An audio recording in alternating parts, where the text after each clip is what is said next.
I'm Andy Mills, and you're listening to Reflector.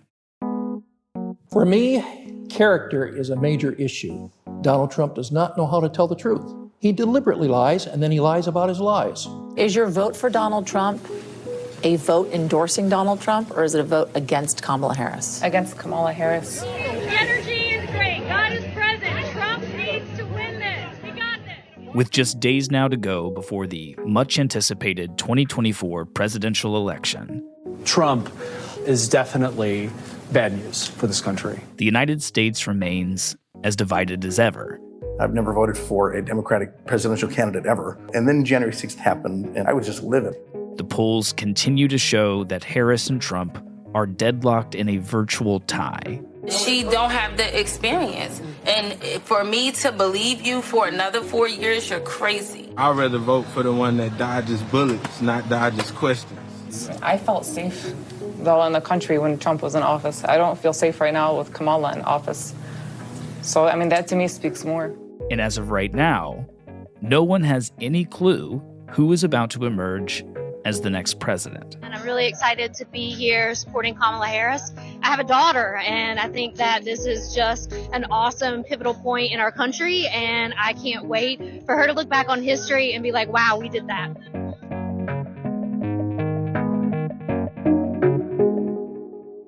As much as this election cycle, with all of its surprises, all of its drama, all of its stakes, has received an enormous, and some might even say an obnoxious amount of attention, I still meet people who find themselves sincerely confused by the fact that Donald Trump has somehow found himself this close to regaining the power of the White House. And no matter what your politics are, it really is a remarkable story. The U.S. has become a dumping ground for everybody else's problems. Thank you. Donald Trump was widely considered a long-shot candidate from the moment that he originally announced his bid to run for president in 2016. When Mexico sends its people, they're not sending their best. They're not sending you. They're not sending you. They're sending people that have lots of problems. They're bringing drugs. They're bringing crime.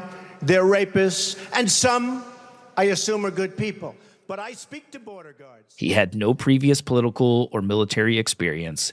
He was brash, and he broke with many of the norms of our political discourse.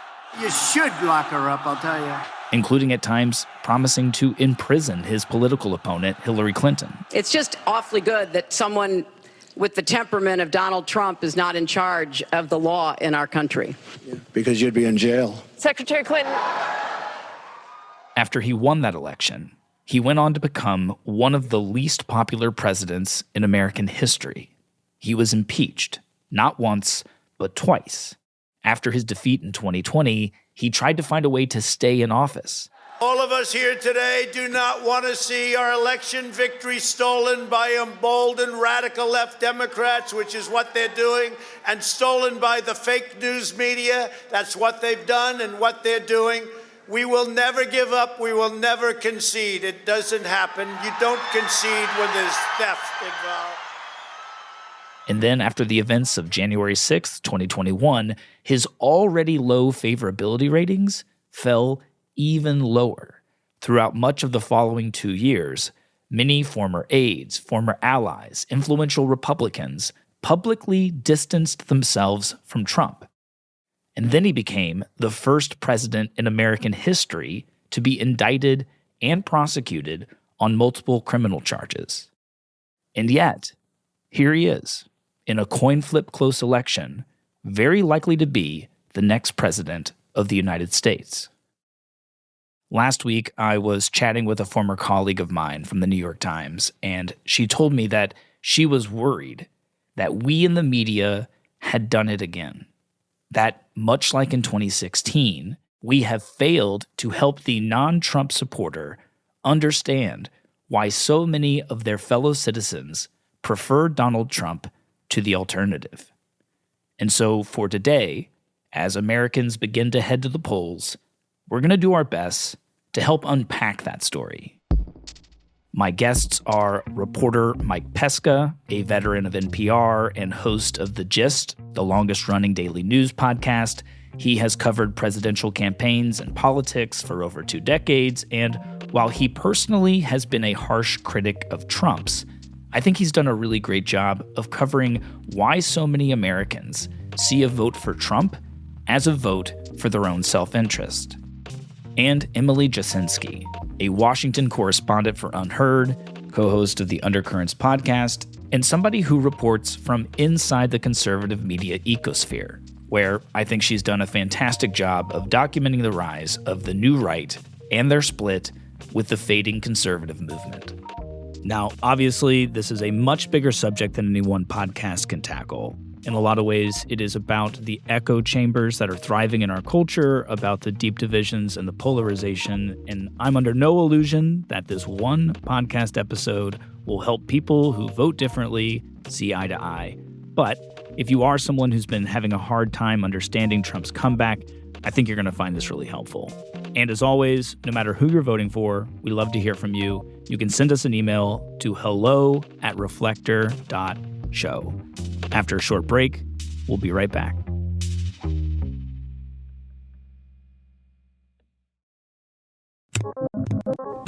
Hello, this is Matt with Reflector, and this episode is sponsored by Ground News. Ground News is one of the most helpful tools that I use every day to avoid the echo chambers and media bias online.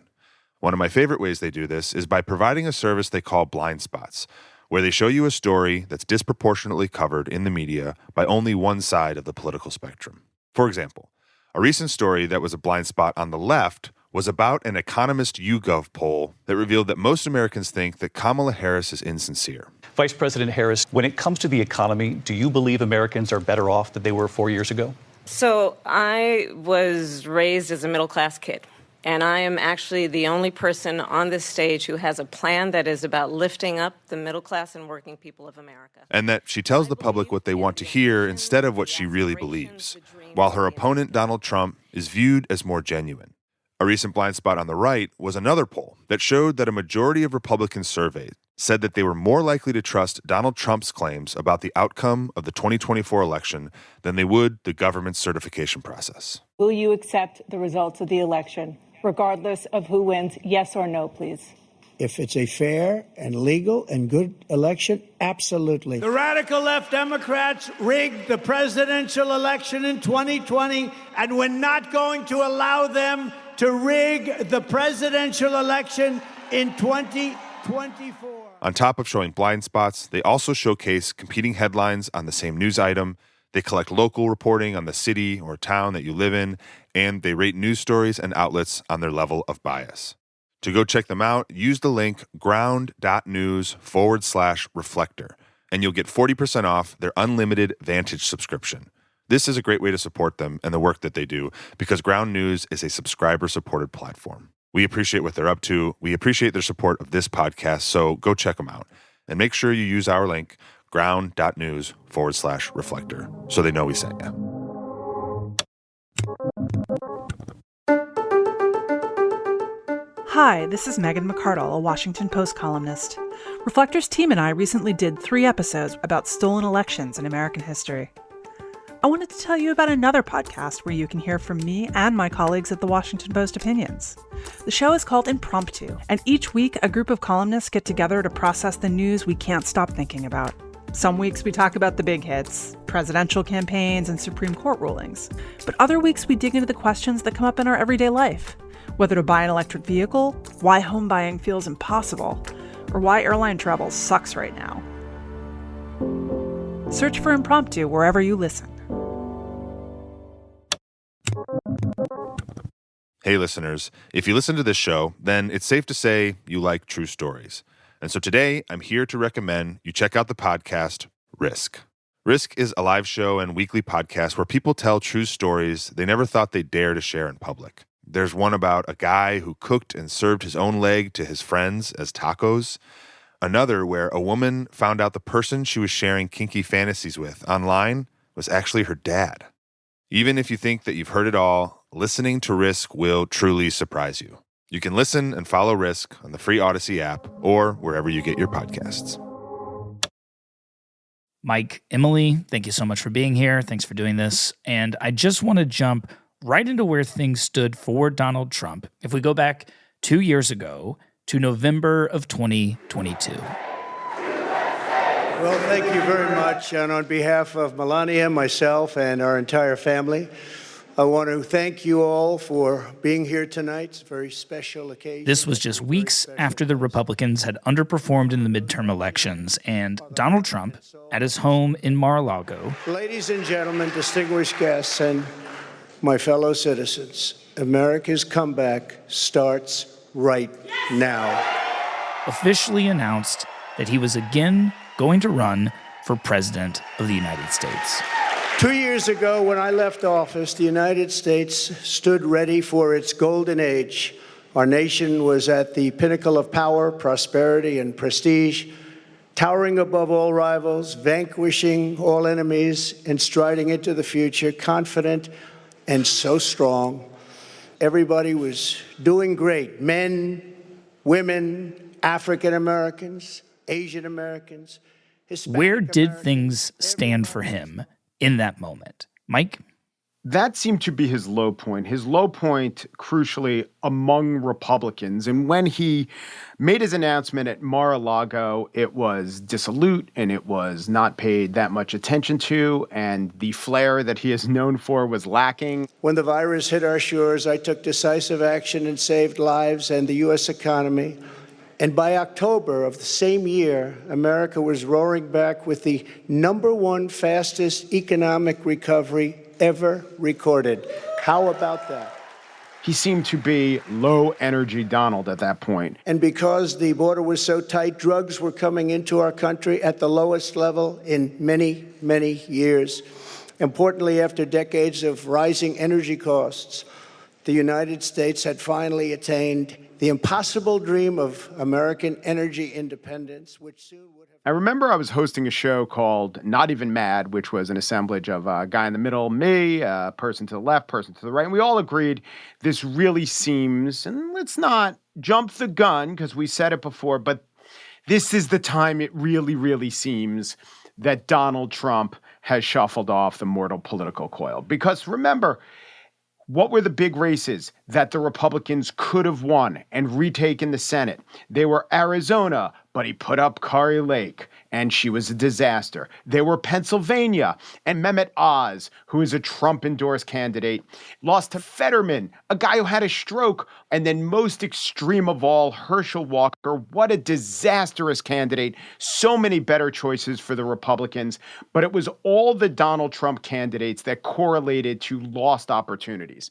And Republicans were saying, why do we keep sticking with this guy? He keeps costing us. Were it not for Trumpism, we'd control the House, which they do. We'd control the Senate, and we'd probably control the White House, given that people don't like Biden. So that seemed to be the moment where Republicans were saying to themselves, we're done with this, only it wasn't.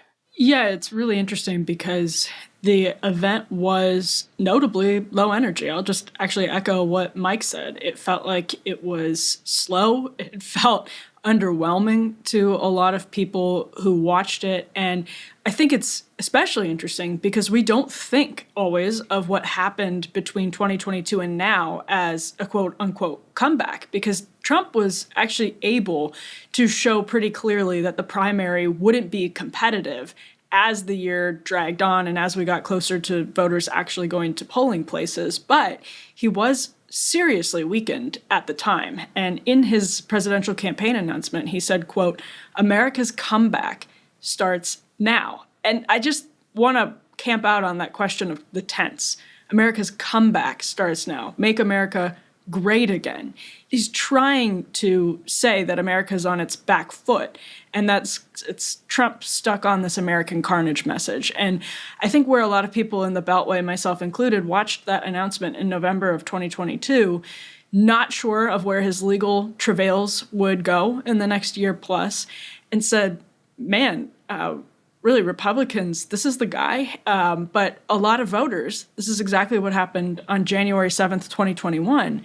For as much as the Beltway wants to move on from Donald Trump for ideological reasons and for practical, pragmatic reasons, the voters don't. Well, let me be sure that I get that. Because, Emily, it sounds like what you're saying is that when we look at this re-election announcement in Mar-a-Lago and we see that there are no big celebrity endorsements, that many former members of Trump's administration are noticeably absent, that even allies like Ron DeSantis, who are right there in the state, declined to attend, that for many of us who watch politics closely, this was just a revelation of how far Trump had fallen, and maybe even evidence of the consequences of how far he took his claims after he had lost the last election.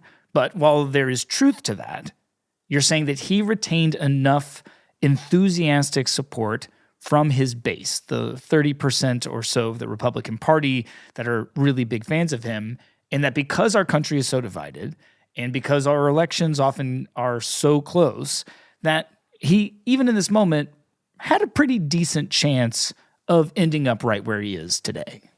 I think that's absolutely true, and it gets to the reason you explained that we're here having this conversation about potentially the media continuing to miss the story. This is what I felt. I mean, I was covering on the ground as a reporter January 6th, and I remember talking to members, I remember talking to people in the Republican Party, and just sensing this almost relief that they could finally move on from Donald Trump, that he had disgraced himself in such a way that voters would be ready to move on and we could sort of close this chapter and open up a new one. But it was apparent by January 7th and January 8th, it wasn't going to happen. And we saw that play out with the impeachment as well, because there's this hardened contingency.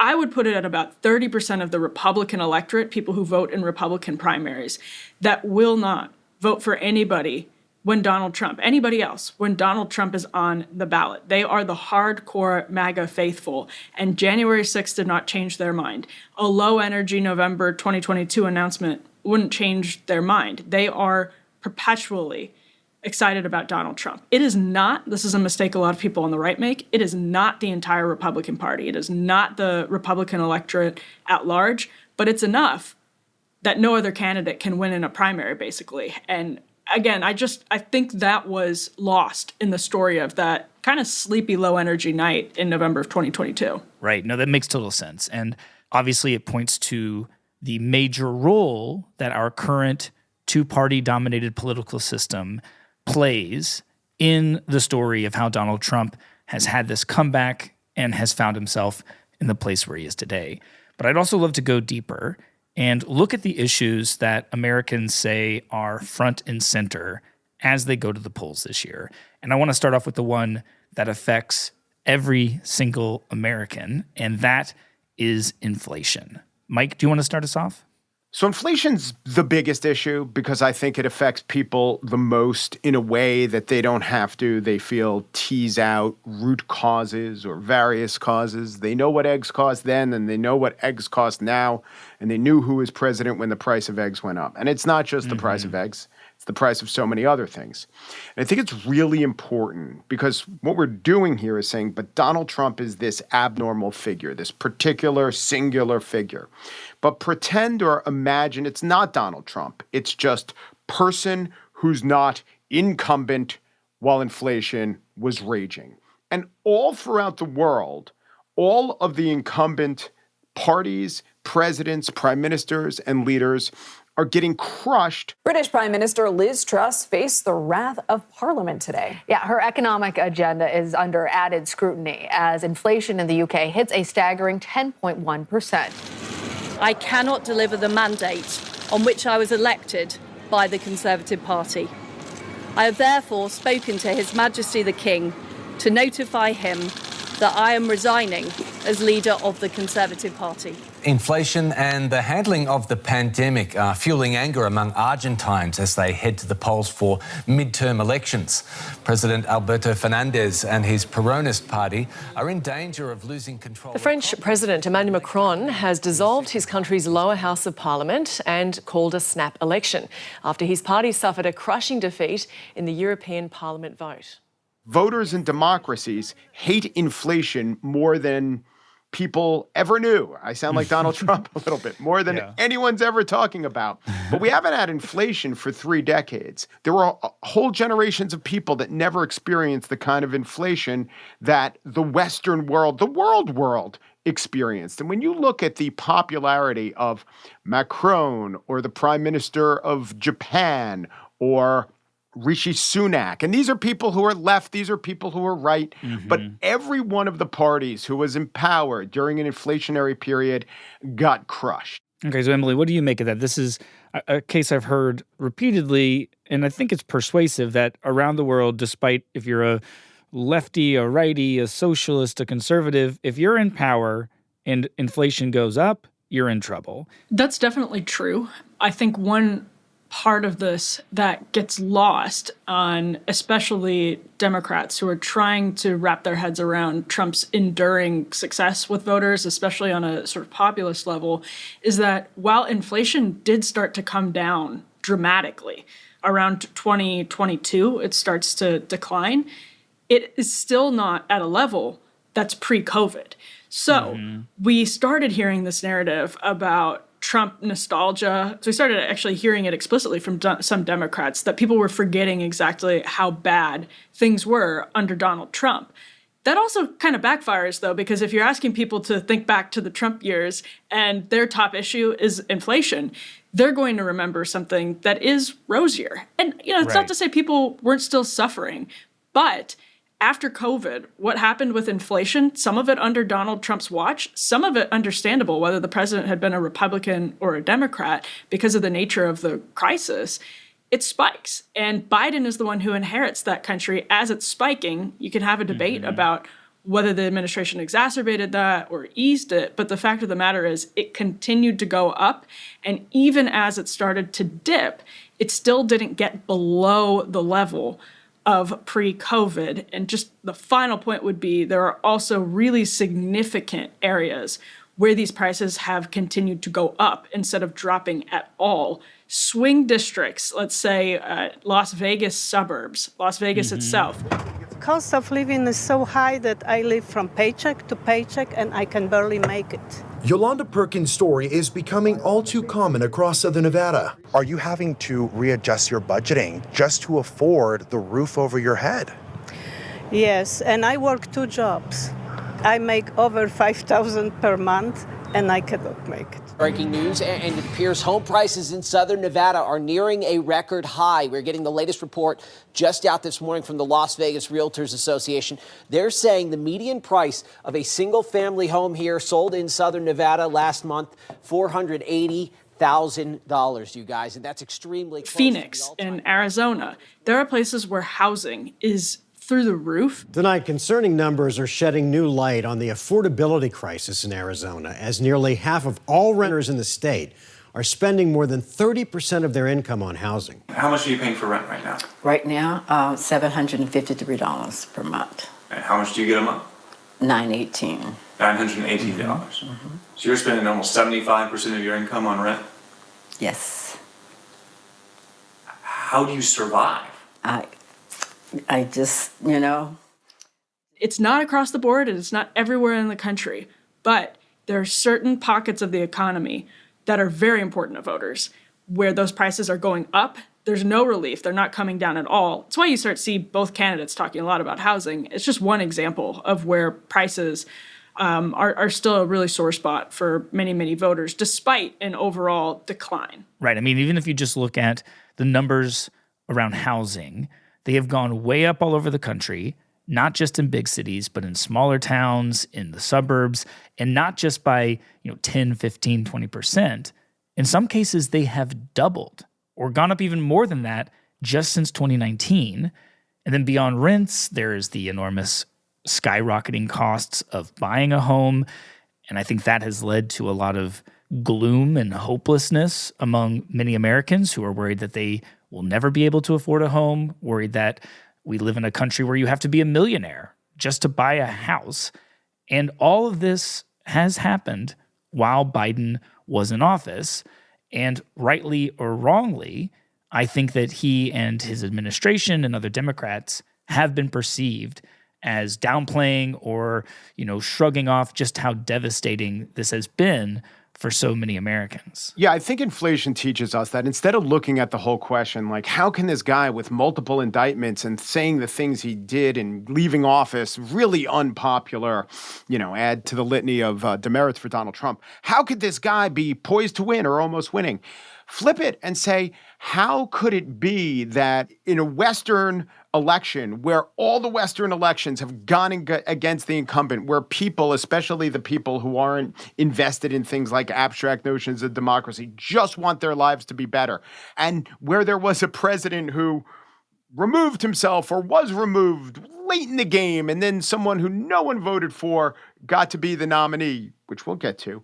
How could it be the case that that party that was in charge during inflation and that couldn't even get their act together or who their nominee was, how could that party be almost winning or maybe winning? And so that's another way to look at it, that if you take the particulars of Trump out of it, the fundamentals would dictate that the non-Democrats, the non-incumbent party in this situation should be doing much, much better. All right, so let's move on to another key issue that's at play in trying to understand the story of Donald Trump's comeback and how we got to where we are today. And that in many ways is the number one issue that Donald Trump, for better or for worse, has brought to the front and center of American politics in the last several years. And that is unlawful immigration. Emily, how do you understand the role that immigration specifically has played in leading into the moment that we're in right now? I think for voters, immigration is both a culture war issue and an economic issue. And I really think a lot of Beltway types, Beltway insiders, missed that for many voters, this was fundamentally back in 2015 when Donald Trump first came down the golden escalator. And now, for a lot of voters, this is primarily an economic issue. And that's not to say the case is correct or that it's wrong. It's merely just to say that I think that's how a lot of voters really perceive the question of immigration, as one not just about culture, but also one about fairness and one about, post-Great Recession, from that sort of widened aperture of the time that we're in, about their own livelihoods and their own communities. So I think it's heavily weighted. If we divorce it from that question of the economy, it's at least in second place here, but I would tie those two issues together. I think it's a mistake not to. It added to the sense during COVID of chaos. And that was something that Joe Biden said, if you voted for him, would go away. That a sense of, anarchy and lawlessness and cultural chaos, many people felt, especially during those Trump era news cycles. One thing Joe Biden would do is make the country normal again, sort of restore your life to the pre-Trump era. You'll feel calm. So I think it was a really devastating blow that in so many communities, before Republicans started busing migrants to D.C. or New York City, many other communities had quietly been accepting, settling many, many numbers of migrants. And that was hard for a lot of those communities. And it was kind of happening, under the noses of a lot of people who pay attention to these trends in the Beltway. And it was very interesting in 2020 that a lot of the Democratic candidates ran on a more lenient immigration platform than Donald Trump to sort of separate themselves from him. And then Biden got into office. And there were a couple of years that for a lot of average voters, especially outside big cities where they felt like their plights weren't being recognized, the chaos was back. Their communities were being hit hard. They thought they were suffering economically because of what had happened. So it's extremely important. Basically, all the polls show that this is weighing heavily on voters' minds. And it's a very, very difficult issue for Democrats. There's no question about it in this cycle. Yeah, immigration's enormously important. And it was an issue that the Democrats should have known was important. And they took a while to act on it. So when Biden was running against Trump, the main Democrat plank was that we're going to be more humane on immigration. And they were very much appalled. And voters said they were appalled too by the child separation policy, which for all its details, and we don't want to even get into, did Barack Obama start it, technically, titularly, but the application of separating kids from their families was done under Trump. But what we're talking about is the Republicans, or Donald Trump, says our big stance is to stop immigration. And the Democrats' big stance was the one specific method that you use to stop immigration, we take issue with.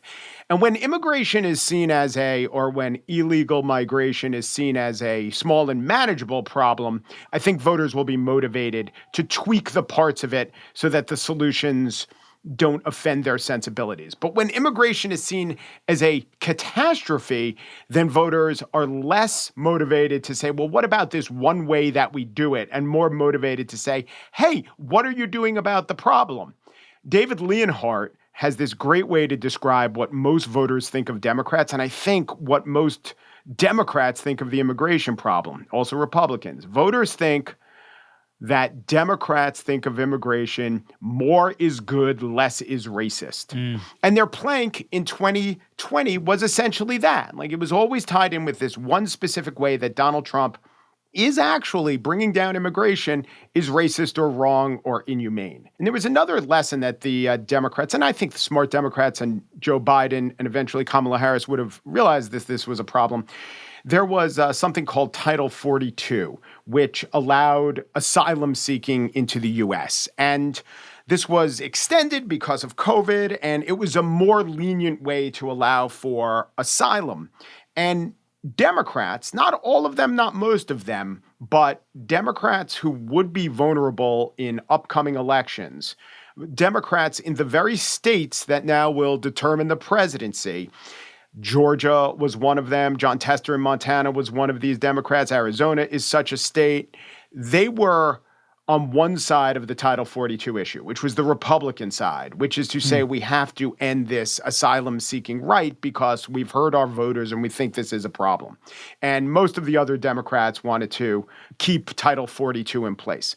And it's not that voters in 2024 going to the polls who haven't decided or caught between two different polls and are going to let immigration drive their vote. They couldn't conjure the words Title 42, most of them. They don't know about this debate and how it stalled in Congress. But to me, it was a snapshot that should have been warning that in 2024, this is going to play out in a way where your safe Democrats in your seats that will never go Republican, they're on one side of the issue, but everyone who you need to convince, or most of everyone, they're actually on the other side of the issue. Yeah, and I'll just say for my own part, when I'm in swing states and I'm speaking to voters who care about this issue, I'm not hearing anyone who's saying, wow, I really love the way Donald Trump talks about immigrants, right? What I'm hearing is a lot more of, did you see this video where thousands of immigrants are coming across the border from all over the world and just ending up on the streets or living on government services, right? I'm hearing a lot of, this is absurd and ridiculous, and you can't have a country if it doesn't have borders, and there's no other country in the world that does it like this. And it's less about, I think Donald Trump's policies are really sound here, right? I sign on to his comments and to all of his plans around immigration, and it's more a sense that he cares about this issue, that he wants order and some semblance of fairness, and so I'm with him when it comes to the issue of immigration. Well, this is a really interesting point about Donald Trump, which is that his appeal for so many people is the contrast between what he stands for on certain issues. Immigration is a really good example of that, and what everyone else stands for. And it doesn't matter if that everyone else is a Republican or a Democrat or the media. And I think that's really critical too, that one of the reasons people flock to Donald Trump is not because they like Donald Trump.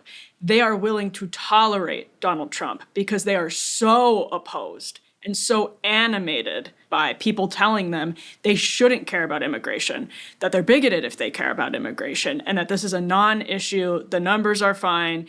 That is where a lot of people are willing to vote for Donald Trump or consider voting for Donald Trump. It's in opposition to what they feel elites are saying about, for example, immigration or about the media writ large or about inflation. It's a lot of it is just feeling like he's the bulwark against the craziness. And I know that sounds ridiculous to a lot of people who say, well, what are you talking about? The Democrats are the bulwark to the Trump craziness. Exactly, yeah. But they say we are willing to tolerate the tweets and the rhetoric. We don't think he's a real fascist because you guys are telling us that immigration isn't serious. And that's much worse to many voters. Yeah. And I think that we should be clear here that obviously over the last few months, the Democrats have shown that they are aware of this perception of them. They seem to see it as a problem as well. And they have largely pivoted in how they speak about unlawful immigration compared to where they were just 2, 3, 4 years ago.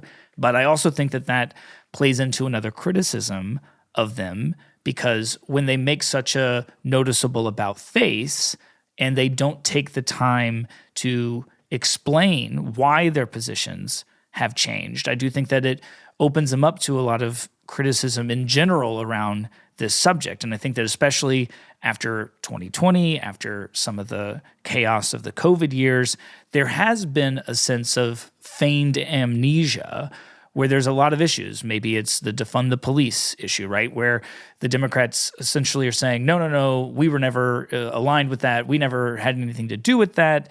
And it opens them up to attacks. It opens them up to cynicism. Some of their attacks on Donald Trump don't land the same way. But, Emily, what you said actually brings me to the next issue that I wanted to talk to you about. And that is this idea of Donald Trump's fitness for office. And I think especially when we look at the legal cases that have been brought against him, a lot of people believed that he would suffer some sort of political consequences for these indictments, for these legal charges.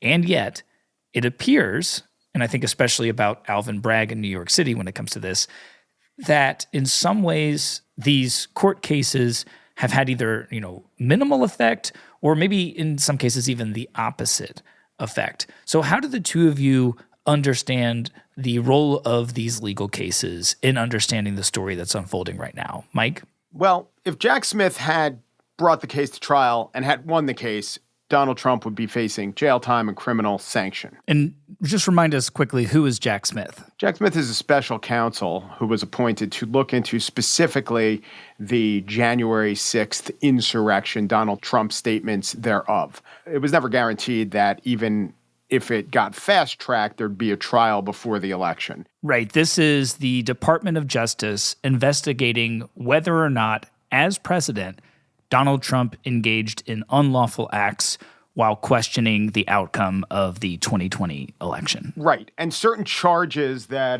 the special counsel is advocating, charges like obstruction of an official government function, seem to very much apply to what Donald Trump did. I could say that, I think, without opining. That is just a statement of fact. That charge seems to very much fit his actions. Then there are questions of how much immunity a president should get, and the Supreme Court weighed in, and that delayed the case. So that was one. That was a big one. But if you think about the other cases, I think there are very many voters who do think Donald Trump is unfit for office, and some who perhaps newly think he's unfit for office post-January 6th.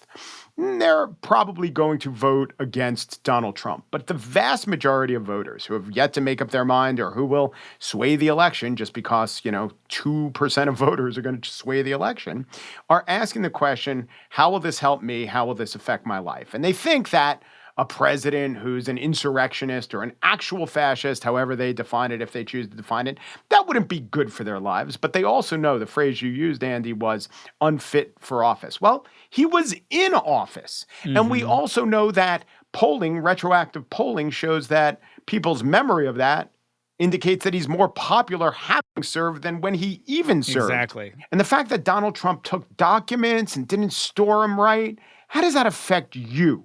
And I don't know that people could say, except in abstract ways, that it does. And the other cases that we're talking about, the non-insurrection cases, are of that quality. How does paying Stormy Daniels hush money affect my life? We pretty much knew that already. How does this New York fraud case that isn't a criminal case doesn't surprise most of us? How does it affect my life? And the answer, I think, down the line is it doesn't, and it does a whole lot less than the people who predicted that findings of liability, not even criminal findings, would have some big effect. Emily. I remember looking at the Real Clear Politics average when Ron DeSantis was dropping out of the race and going back and widening the aperture on the chart itself. And you can see this yawning chasm opening up between Trump and DeSantis exactly around the time of the Bragg indictment, which is really fascinating. Now, I want to be clear. I think Donald Trump would have won that primary either way. This is where we started, that in November of 2022, he seemed low energy and it seems to be on his back heel, but voters were very attached to him, or a significant chunk was. And even so, his approval rating or his support starts to tick up the more he is targeted by legal action. And what's so interesting about that is not, again, that voters say, oh, he's totally innocent, he did nothing wrong in all of those cases. It's more that the media and Democrats then talk endlessly about the cases. And that sucks all of the oxygen away from their ability to prosecute the case that matters more to voters against Donald Trump. So it's not that you can't do two things at one time. It's not that those stories aren't newsworthy. It is, though, that treating them as these grave concerns about Donald Trump that should change everybody's mind, that are changing the game. A, it sucks oxygen and time away from talking about the issues that matter more. Immigration would be a really great example of that when the Bragg prosecution started in particular. And B, it gives them the sense that elites are more concerned about the issues that don't matter to them. Matt Karp at the Center for Working Class Politics released some polling results to The Guardian just recently, showing that the least effective message with working class voters, and I think this was just in Pennsylvania, the least effective message was those questions of lowercase d democracy with working class voters. And that should be obvious. Post-2016, that should be obvious to Democrats. It should be obvious to journalists. But it still doesn't seem to be translating into coverage and into the messaging. Yeah. Well, I personally will be curious to see if Donald Trump does end up winning this election, what role future historians will think DA Alvin Bragg specifically played in this election, because that really did seem to be a moment where Trump's momentum shifted. But I want to pivot now from Donald Trump's fitness to Joe Biden's fitness and ask you guys about something that I have recently been calling the Democrats' big lie. The claim that Joe Biden is fine, that he's healthy, that age has not diminished his capacities as president, his ability to communicate. This sort of emperor's new clothes campaign that was waged for well over a year. Some of the voters that I'm speaking to have just straight up said, it doesn't matter what you think about Donald Trump and his policies, that this attempt by the Democratic Party to pull the wool over the eyes of the American people, that this was just a step too far, that this deception was too important to ignore, and that they should not be awarded with power, awarded with their vote after engaging in something like this. Do you guys think that that is a big factor in understanding how Donald Trump has made this big comeback and we've ended up where we are right now? Mike? It's definitely played a big role, but not precisely in the way that you're articulating. I don't think, given the rubric of how does this affect my life, I don't think many voters are going to the polls to punish the party who lied to them about a candidate who's not on the ballot. But I think where the punishment does come into effect is now you're running a shorter campaign. Now you have a candidate who wasn't vetted in the normal process, which in an abstraction, it's anti-democratic when some of your messages, we are the guardians of democracy. But more to the point, she's not been tested. Maybe she wouldn't have been the one to survive the primaries. She campaigned for a month on vibes and joy. And then when the pedal hit the metal, it turned out that there was a lot of holes in her past campaigns that she had to answer for. And she was maybe caught unawares by some of these questions, even when doing very friendly interviews in non-news settings and asked the basic question, how are you different from Joe Biden? She totally flubbed the answer. And this should be pretty much the primary answer that she had ready. Right. This was her recent appearance on the show The View. What do you think would be the biggest specific difference between your presidency and a Biden presidency?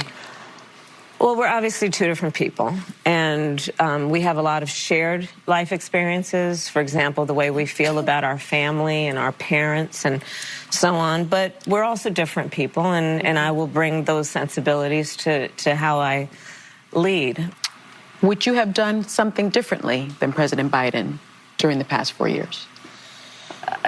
There is not a thing that comes to mind in terms of, and I've been a part of most of the decisions that have had impact. They asked essentially what a Harris administration would have done differently these last few years than a Biden administration. And even though it was very much the opposite of a gotcha moment, she just didn't have a good answer to the question. Even more indicting, right? It was the opposite of a trap question. It was a gift question. And she took that gift box and crapped right inside of it. And I think the inability, the unwillingness, maybe she's being nice or loyal or just not politically savvy enough in the moment for Kamala Harris not to separate herself from Joe Biden, it's a killer. And this is why in ads, so everything you've been asking about Donald Trump is how can this guy be doing so well? But, you know, he also has a campaign arm that is somewhat independent of the guy, and they are pretty savvy, and they are pounding the correct messages, and they are playing that part of the View interview where she couldn't come up with an answer, because that's exactly what they should be doing, because it goes right at the voters' concerns. The voters will reward the candidate they see as more of a change, and if Kamala Harris herself is lashing herself to the deck of SS Biden, she's saying, oh, I'm not really a change. That's a horrible message for her. Right. But if I hear you correctly, you are saying that it doesn't seem obvious to you that the Democrats' big lie, as I'm calling it, about Biden's fitness is going to play the decisive role, which is interesting because it also appears that Donald Trump's big lie is also, for many voters, not playing the decisive role. For you, you're saying it's more utilitarian. What is the next president going to be able to do for me that the last president maybe hasn't done, right? Right. Yeah, it does hurt the media's credibility, and there are some portion of voters who will want to explicitly punish the Democrats for that. I think it's more the consequences of that, which is that you had a candidate switch late. And so just living with the consequences of the fact that the Democrats were effectively, let's say, lying or misleading or not being honest with themselves or the media. That's how it's playing out. Less than the explicit anger of the public at Democrats for what they did. Emily, do you agree? Yeah, I mean, I think it's all for voters together in the same cauldron of what happened. And yeah, the question of Kamala Harris not being persuasively able to separate herself from the Biden administration, that is important because for the swing voter, the central concern is going to be, will the economy get better? And will immigration get better, as most swing voters would define better? And so those are repeatedly the top two concerns showing up in polls on voters' minds. You can see how in swing states that would be absolutely essential. And Biden himself was trying to make this argument that things were getting different. But now Kamala Harris has to make the argument that it's not just what's changing under the current sitting president, it's that she is going to change things even more, which is a very, very difficult argument for a sitting vice president to make without dramatically undercutting the sitting president. Right. But while also, I mean, it's just a really impossible task that she has ahead of her. She answered that question, I think, a little bit better in a recent CNN town hall with Anderson Cooper. There was a script clearly in her mind, and what was written there was much improved. But I don't think it's going to be very persuasive to voters either way, even if she articulates it poorly, because it's almost just an impossible task in and of itself. Well, I want to know what other issues you guys think we should keep top of mind in trying to understand the political moment that we're in right now. I mean, obviously, when it comes to this election, it's a deadlock, it's a toss-up, whatever metaphor you want to use, and therefore, any issue may end up being the issue that determines the winner. In fact, I heard Nate Silver last week saying that really it could come down to the weather, that if it's really yucky out and rainy, maybe that keeps enough potential voters from heading to the polls, and that swings it one direction or the other, which I think is a bit absurd, but also I find it persuasive and think that it's probably true.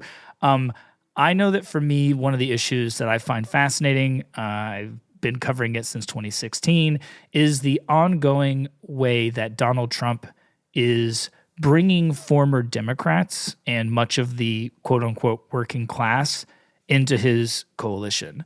This is now the third election cycle in a row where, as I talk to voters across the country, I am meeting people who have never voted for a Republican before, but for a number of reasons, they've abandoned the Democrats to vote for Trump.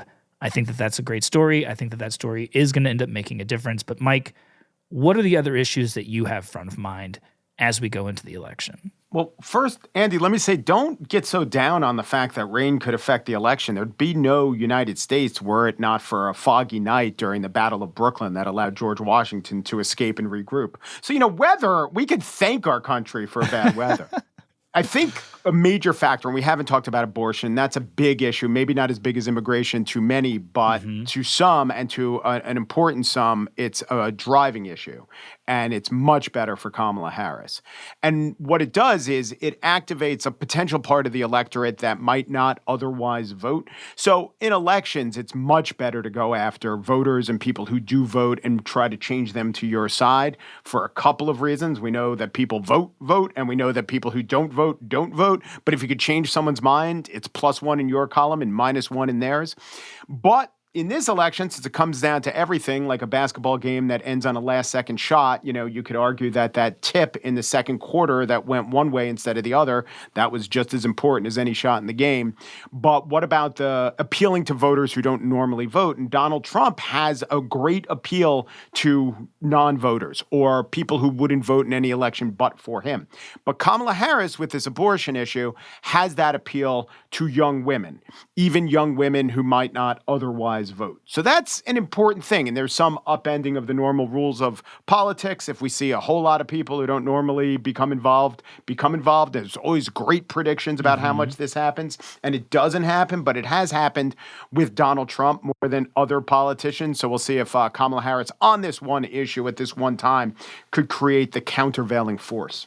I really want to piggyback on what Mike said, because I think one element of the election that's getting little attention. There's something, I'm from Wisconsin, and I agree. There's something sort of romantic about what's happening in rural areas and with the working class. Those stories for the media can be, again, like very romantic is the word I'd use, kind of going out and talking to farmers, talking to guys on the bar stools outside of Pittsburgh or coal miners, those types of things. I get it. But the battle for the suburbs is extremely, extremely interesting, because abortion is one issue that's tearing suburban voters apart as they try to figure out, I mean that in their own minds. They're of two minds about weighing abortion with inflation. It's the internal culture war happening in the minds of a lot of particularly affluent suburban women who are weighing their material concerns, both in a cultural sense and in an economic sense. So I continue to think that's really, really a fascinating battle that's almost happening beneath the surface. There's a good amount of reporting of what's happening in the suburbs, but there are also just a lot of suburban voters who are weighing inflation with, Trump talking about whatever, going off on a tangent about what he would do to whatever person. And maybe that seems important to me because I'm sort of a contrarian in right-leaning circles. I think it's something people on the right really miss about Donald Trump, is that he does legitimately turn off many voters in key areas outside of Milwaukee, outside of Philadelphia. People in those suburban areas are going to make a difference in the election. And to them, some of those comments and some of that behavior does legitimately matter. So they're weighing it. And, it's not that the inflation issue or the immigration issue don't matter to them, but they're still thinking about those questions. January 6th does matter to some of those voters. Maybe not as much as it does to Liz Cheney, but it does matter to some of those affluent suburban voters. It's part of what they're considering. So I think that's a big story. Equally important is basically what we talked about earlier, that many, many Republican voters don't love what Donald Trump did on January 6th. In fact, they may detest what he did on January 6th, but they see those material concerns as more important. And that's one thing I think the media has really still failed to reckon with, to understand and empathize with the mindset that would lead someone to cast a ballot for Donald Trump, despite hating what he did on January 6th. Well, Emily, just because you've done such a good job of reporting on this, I wanted to ask, how much do you think we should weight the role being played of the political movement known as the New Right, this group on the right that in some ways is competing with and beating the previous conservative movement on the right for power and prestige? How much of this story is about the birth and rise of a new political movement? I weight that heavily, not because of Donald Trump, but because of J.D. Vance. And obviously, it's sort of a Trump question because he selected J.D. Vance, although I don't think Trump selected J.D. Vance for any new right kind of policy reasons, so much as for the vibes and the backstory. But J.D. Vance performed very well in his debate with Tim Walz, made a lot of establishment Republicans comfortable with him, even if they're uncomfortable with him on policy. He is seen now as the torchbearer for Trumpism going forward, and that will be very powerful to have a former vice presidential candidate or vice president himself, who is now the torchbearer for that movement. I could go on forever about this, but Well, we'll have you back to talk more about it. he's a real ideological convert. So this elevated his power significantly and his influence significantly. So it will matter a lot going forward. All right, so I want to ask you guys about the role that gender is playing in this election. I know that it's receiving a lot of media attention. I personally think that one of the reasons we're seeing such a large political divide happening, especially between young men and young women, has a lot to do with social media, with algorithms, with the sort of sorting that is intrinsic to that type of media. But I do kind of wonder, like, going forward, is this going to be the big issue that we are talking about post-election day, no matter who wins, that the gender roles that we maybe for a long time saw breaking down in the country have emerged again in an interesting way in how Americans vote? Well, the gender divide itself doesn't tell you who's going to win, right? It just means that the genders are separated. And if one candidate benefits from a gender divide, the other one equally benefits.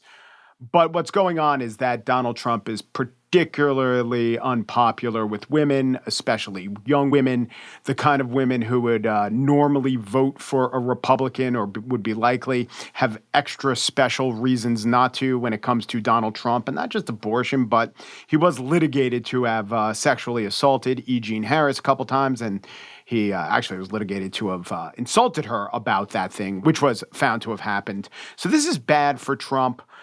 Men being anti-Harris, that's also a factor and maybe an underexplored one. I think 85% of men have never had a woman boss. And even though women politicians have made inroads as vice president, which you don't vote for instance, you know, people look to the president as their boss. And so there is some sort of perhaps unpicked up to a pollster resistance to doing that for the first time. Donald Trump goes 2 for 3 in presidential runs. I mean, it won't be lost on many people that he'll have lost to the one man and defeated the 2 women.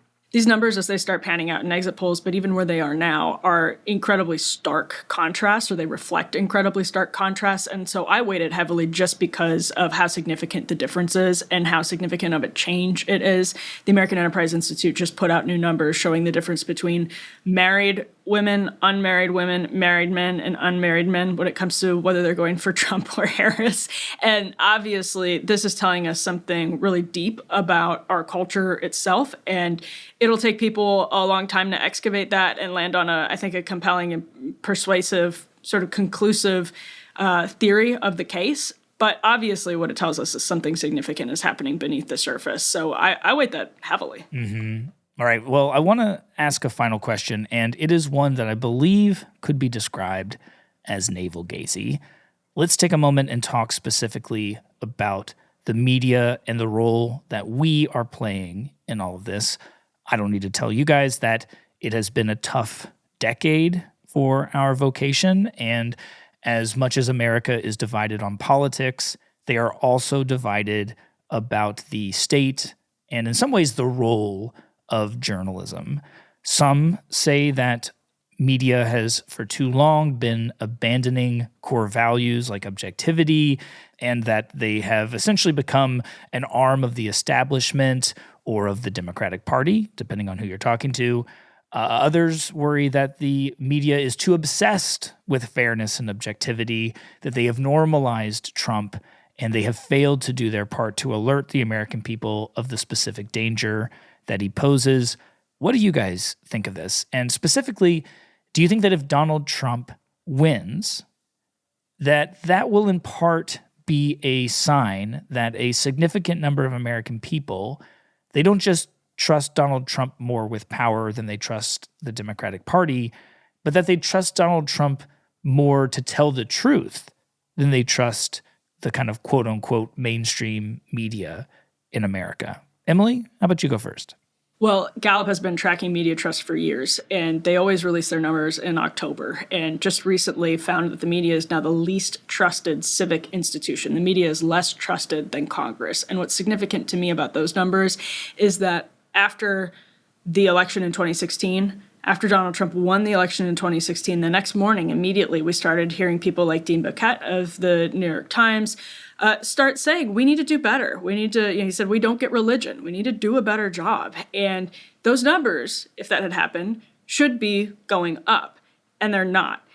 Instead, they're going down. They're tied at a record low again after 2016. And that was also true last year. So the numbers are not even budging in a better direction. They continue to decline. And that is going to be the case if Donald Trump wins. I think it's much deeper than Donald Trump, though. I think people now feel lied to on a range of issues that go beyond Trump. He's just the tip of the surface in a very high-profile way. So if he wins, it's not going to get any better. But the damage that was done by the Biden health story is probably the most significant of the entire election cycle. To answer your question, Andy, no, I don't think it'll mean that they trust Trump more than the media. I think it's more about attention. And so Donald Trump knows how to get attention, and the media, having been fractured, mainstream media commands so much less of attention. Implied in your question is, I think, something about mainstream news organizations, and there's a lot of criticism to go around, but this was the podcast election. Emily, when you were saying people trust the media less than Congress, I said, oh my God, and Ted Cruz is in Congress. But wait a minute, Ted Cruz is also in the media. He has a very good or very well listened to podcast. So the answer is the media. So many members of the media chase stories because the incentives are to deliver dopamine instead of information. We have become less an information economy than an attention economy, and now just an impulse and reaction economy. There are reasons for this that have more to do, I think, with cell phones in our pockets than the degradation of the idea of objectivity in journalism schools. But I don't think that the latter, getting away from objectivity is an ideal, and being so partisan as a pretty decent market solution or as a pretty decent way of making a living. I don't think that those are good things. And I don't see a reckoning coming. In fact, I see more decimation and loss of media jobs and more loss of local news and mostly bad things for overall trust. We're a low trust society. And the media reflects this as much as creates it. And it's one of the reasons why our COVID response wasn't good. It's one of the reasons why Donald Trump is poised to become president, perhaps. And these are all bad things with many root causes. Yeah, and I just want to say that as somebody who was there working in the New York Times newsroom when Dean, our editor-in-chief, gave us that talk, and, I was buoyed by the seriousness of the country's largest newspaper dedicating themselves to learning from their mistakes and doing a better job of building trust and seeing beyond their biases and blind spots. I will say that this distrust that you're pointing to in the polls, it is complicated. I think one way that you can see this is when you turn on conservative talk radio right now, as I do on occasion, there are a lot of people on there who are saying that you can no longer trust Fox News because they are not sufficiently pro-Trump, that they are instead pro-establishment, and that they are now suspect, that they're not a part of the quote-unquote right side. And similarly, if you look at left-leaning spaces like Threads or Blue Sky, you see the flip side of that, where there are a lot of people hounding the New York Times as being too pro-Trump, as essentially normalizing Trump's behavior. you can often see a lot of them making a big show of canceling their subscriptions and condemning the Times. And of course, at the same time, there are a lot of people who are not partisans of the left or the right who have also lost trust in journalism for different reasons. So this media distrust story is a complicated one, and obviously it's one that I think we all will do our part to improve over time. But with that, I am aware of your time restrictions, and so I wanted to ask parting thoughts. Mike? One more thing, and I was thinking about this when you're talking about immigration. Donald Trump is clear. Maybe not the weave and maybe not all of his words and why'd he talk about Arnold Palmer in the shower, but he is clear. He clearly communicates on the big issues where he stands. You might not believe him, but he's the guy against immigration. And when the mood in the country is against immigration, you know that he's the guy against illegal immigration, and he defines that pretty broadly. And is Kamala Harris clear? I don't know. I'm not saying she's a total mess, and I do believe that she got off her position in 2019 of essentially not enforcing the border. All right, I believe that she has a new position on that, but that's not clear. So clarity trumps nebulousness on important positions to voters. That's a really good point. Emily? Yeah, my final thought would just be, this is sort of easy for me to say because I'm a little like, I've been in media for under a decade, but I really also think it's worth journalists reflecting on to what extent we are responsible for more and more Americans, or for any American, thinking it's worth voting for Donald Trump to give the press, give political elites, which they see the press as a part of, the middle finger, and why that might be actually rational. It might not be the decision that we would make in the voting booth, but for those people, it's a perfectly rational decision. And how can a better media genuinely sate some of these populist inclinations and help repair the broken trust, rather than kind of doubling down, sending people in the other direction and wanting more and more partisan media, et cetera, et cetera. So that's one just closing thought that I have. Yeah, I think that we in the media have, in part, earned the middle finger that many are now waving in our faces. And really, no matter who wins the upcoming election, this unfolding story about trust in media and the proper role of journalism in a pluralistic democratic society, that this will continue to be not just fascinating, but really important and a really revealing story in understanding where our society is at. And with that, Emily, Mike, thank you both so much. I really appreciate you. You're welcome. Thank you.